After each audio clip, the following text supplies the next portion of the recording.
How's it going, everyone? I'm Hayan Santos, and we're here in Paris, France.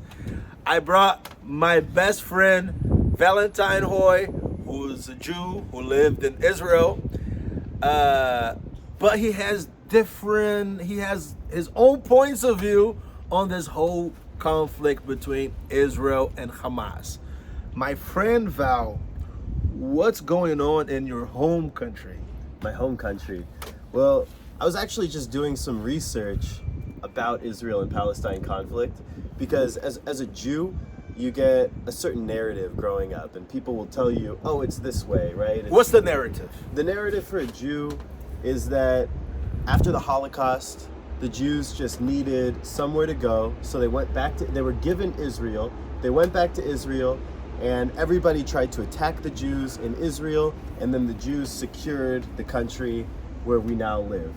And that's sort of what the Jews see it as. And then they see it as, and then, terrorist groups sort of formed and they started to attack Israel, and Israel defended itself as any nation would. Right. And for no reason, a lot of countries won't allow Jerusalem to be the capital. They say Tel Aviv is the capital. Right. But every other country gets to choose their capital except for Israel. And so I went and I watched a bunch of Palestinian news. Okay. And I found a different narrative. What's their narrative? So their narrative is that the Jews came in even before 1948 when Israel was founded. Okay. And there were already conflicts on both sides.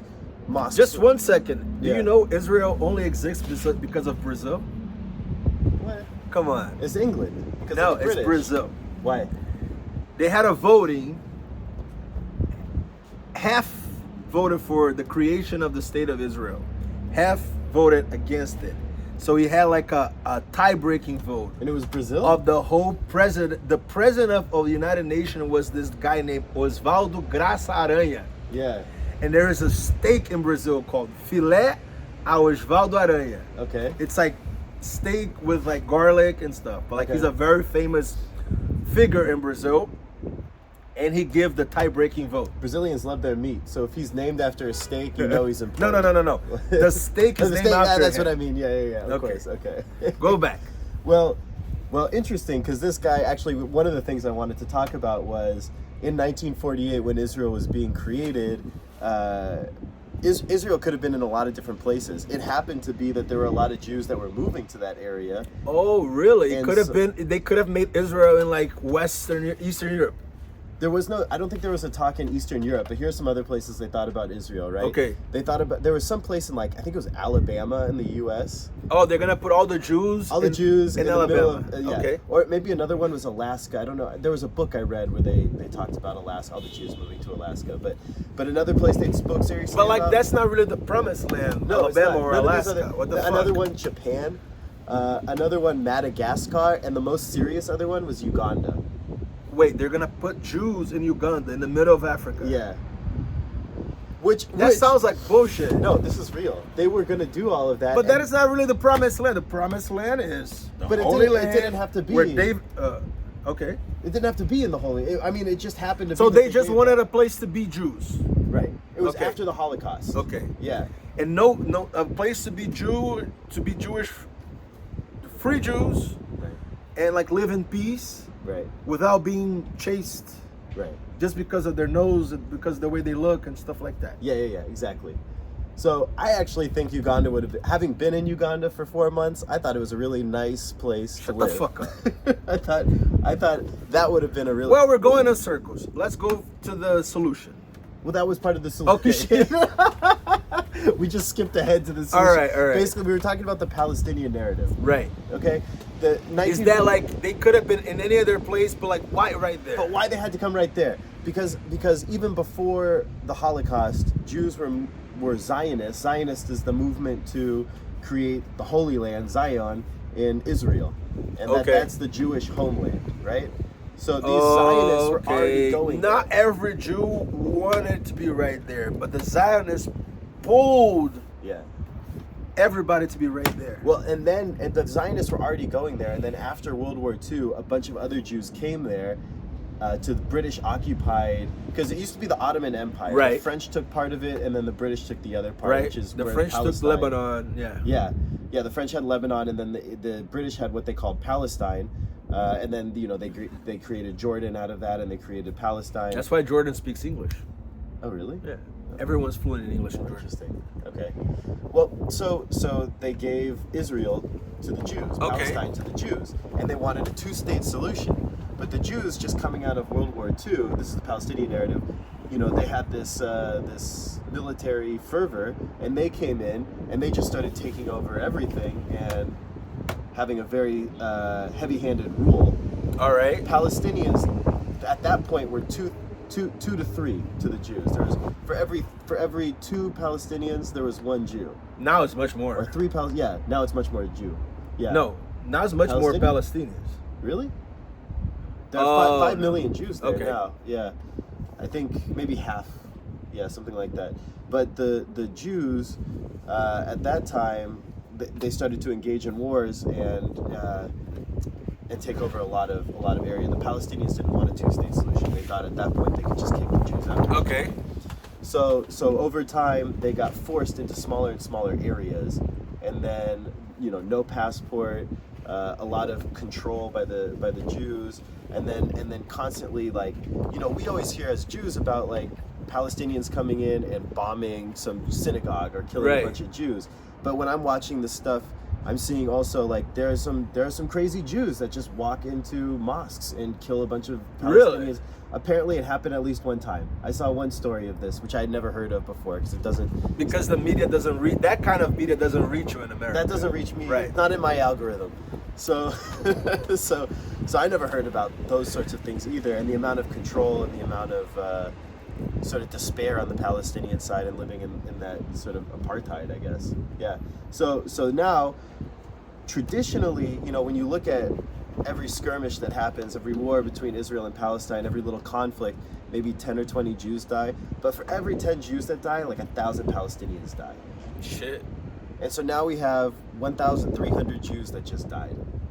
So 1,500 Palestinians at this point. shit. So it's 100 times more.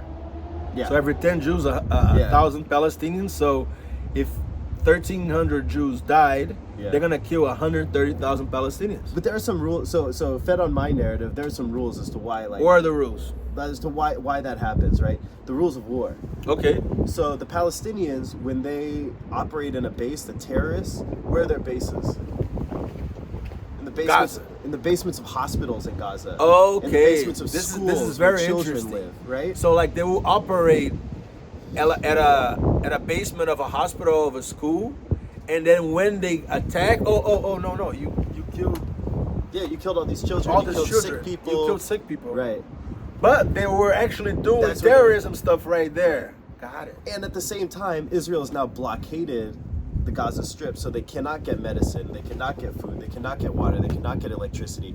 And then they're also telling them they have 24 hours to evacuate 1.1 million people to the south, because they're going to come in, Israel's going to come in, and they're going to control Gaza City, All right. which is not enough time, and it's going to cause a lot of injury for a I'm lot sure of they people. don't have. I'm sure they don't have enough fuel to get people in cars to the south of Gaza. Yeah, right. It's a mass. It is not enough organization. time for you to walk from Gaza City to the south border with Egypt. Believe it or not all the Palestinians in Gaza have cars, right? So Oh. it's going to be kind of difficult, and Israel's just going to come in and occupy it. And then again, they did rape and kill and torture and behead 1,300 people, and it's people who were at an event in order to try to show solidarity with Gaza. Exactly. people. The whole event was about free Palestine, peace. We love you. So in any way, it's totally fucked up. So then the question, can I say that? I don't know if I can. Yeah, you can Okay. say it's totally fucked up. It is. That's what it is. So then the question becomes, and maybe it's futile, but how do you deal with something like that? How do you deal with something like that, Val? How do you deal with something? I mean, one idea is resettlement. So you resettle all those Palestinians somewhere in Egypt? Somewhere in Egypt. Because there are not enough cities ready to receive 1,100 people. So I was... No, 1.1 million people. Yeah.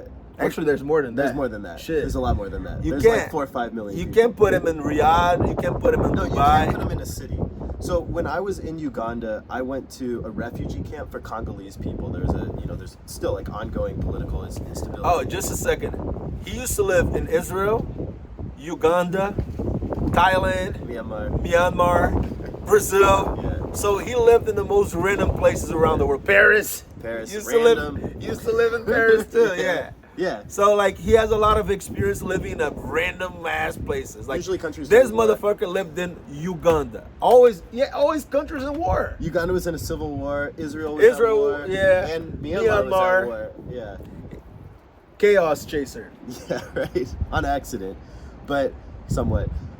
But in Uganda, when you went to these refugee camps, Uganda has a very liberal policy where they accept a lot of refugees, but they don't accept them in the same way that like Germany accepted a bunch of Syrian refugees, which actually ended up with a lot of issues with Germany. Right. What they do is they'll create a large space because there's a ton of room in the world. Oh, you actually. mean like a camp with tents? At first, and they give people food. All right. At first, but they also give them like farming tools, water, and a way to create food. They give them a way to make bricks. They give them a way to create a city. Okay. And then these people over time are able to create and establish their own place where they live. And then when it comes time for their refugee status to become over, they don't want to go back home because they've actually created their own community and their own life in this random other place where they're not even really part of Ugandan society. They just have their own little Congolese they speak French and Kinyarwanda. They're Like Southeast San Diego. yeah, like Southeast San Diego in some ways. They have their own little barrios. Right. Yeah. And so that's a possibility. However, I thought of this. If you were to relocate all the Palestinians to Egypt and give them money to start up whatever they needed to do, and they with the help of Iran or some other nation, got a hold of a bunch of weapons and missiles, and being pissed and having PTSD, started launching all sorts of missiles into Israel. Well, now when Israel wants to go and knock heads, they have to go into Egypt. That's a much bigger country. Not only that, but that could cause a war. It could. Now you're invading another country. Oh, the fact that you can invade Gaza, you can say, no, this is my That's part territory. of Israel. That's part of Israel. Yeah. But if they go against, it's like going into Lebanon and Hezbollah, so you're going to be like, Yeah, now you're starting a Shit. war. So that could potentially lead to a lot of issues. So then you say let's start a two-state solution or something like that. But that's going to, any way out of that. I mean, there's almost no way I can see where this is going to be easy to solve. so the title for this video is like, there's no solution. There's no solution. Yeah. Fuck.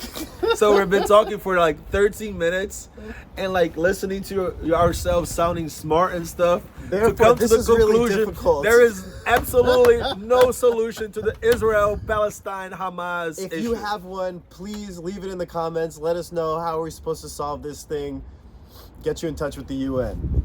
Right. And make sure to like, comment, subscribe to our channel. There you go. That's it. I don't know. You got Hey, good having you here on my channel, man. Good to be here. Thanks for bullshitting your way into 13 minutes of How video you and like coming that? up with zero conclusions. No, but like, all right, what's your conclusion? Like, My honest conclusion would be that you have to do some sort of relocation and resettlement for so the Palestinians. get everybody out of. Oh, why don't they take the Gaza people out and put them in Uganda. West Bank? Yeah, I don't know why they're split between these two. That would be the two-state solution. Is that you're going to put them Right. all So in you one take area. people out of Gaza, you take them to Jericho and Nazareth and Hebron. Bethlehem, Yeah. Hebron. The reason you don't do that. However, no, you're gonna like get them stronger and stronger, and they're like right next to Jerusalem and Tel Aviv, Yeah. instead of being Gaza in the middle of nowhere. So Yeah. like that's even worse. Yeah, part of the issue with the two-state solution is the West Bank. Jerusalem is in the West Bank. And now there are tons of settlements all through the West Bank with Jewish people. And I stayed in those settlements when I was living in Israel. What I found a lot of time in those settlements was the only access to food, water, and medicine, especially medicine, that any of the Palestinians had was through Israelis in the settlement.